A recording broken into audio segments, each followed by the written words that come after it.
Matapos alisin sa listahan, Balik Pantawid Pamilya Pilipino Program of 4Ps ang halos 800,000 pamilya.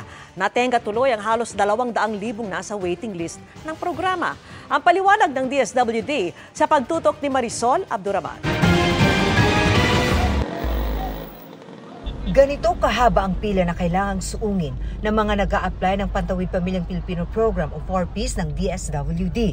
Sa dami raw kasi ng gusto mapabilang sa programa, hindi lahat agad na pagbibigyan kahit nakapasa na sa kriteria.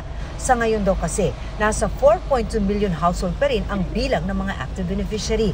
Dagdag pa raw rito ang mahigit 793,000 na mga na-reactivate. Nagbalik pa yung mga dati na non-poor at na naging subsistence or survival, kaya hindi sila kaagad nakapasok.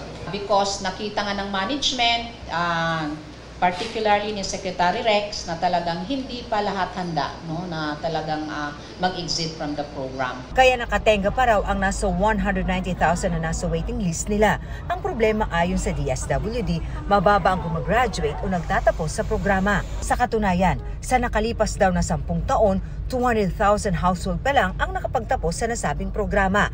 At simula umpisahan ng programa, nasa 500,000 pa lang ang nakapagtapos. Inaasahang sa Setyembre, magkakaroon muli ng bagong beneficiary ang 4Ps. Para sa GMA Integrated News, Marisol Abduraman, nakatuto 24 oras.